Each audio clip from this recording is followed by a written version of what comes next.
let's go to the next step question. At the level of personal action and collective action. What personally do I need to do to stop, or continue to do, as the world changes due to the pandemic? And then the collective level, what could we do together? You can choose one or both to share.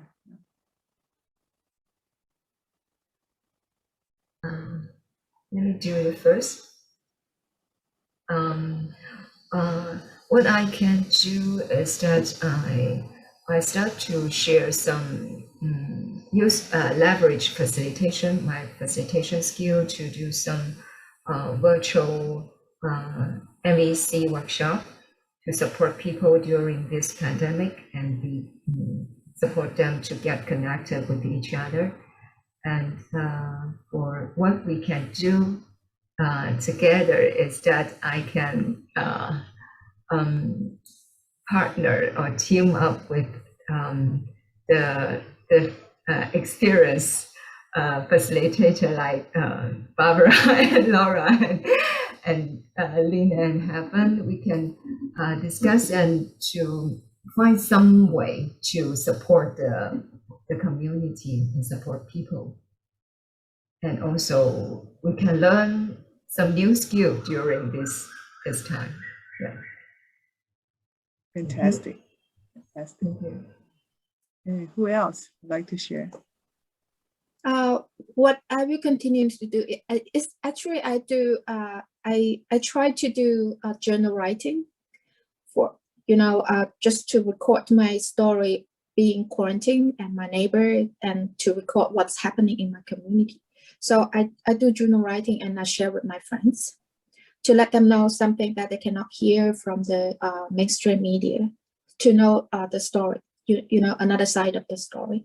And also before my quarantine, I was, my organization and me and my partners, we are trying to organize a forum for the NGOs to get together and share their experience, how to support people, to go through the pandemic as a community. So I think after my pandemic, I will continue to do that with a different perspective, combining my own experience and my own perspective.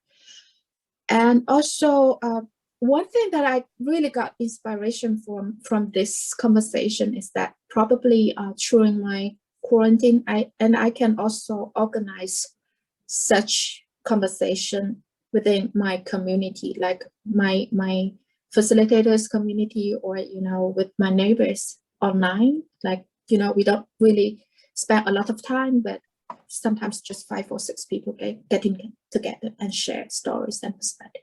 Yeah, I can do this as well. It's something you can start, stop, or continue, or something we can do together. After listening to what Stephen said, I think I want to call my parents more often, 2-3 days, every 2-3 days. I think that's what I want to do. And the new things that I want to start to do is try to call my sister and my brother, because I don't usually call them frequently, unless there's a task to do, like it's Father's Day, what gifts we want to buy. But maybe I should just call them randomly as well. Thank you, Laura.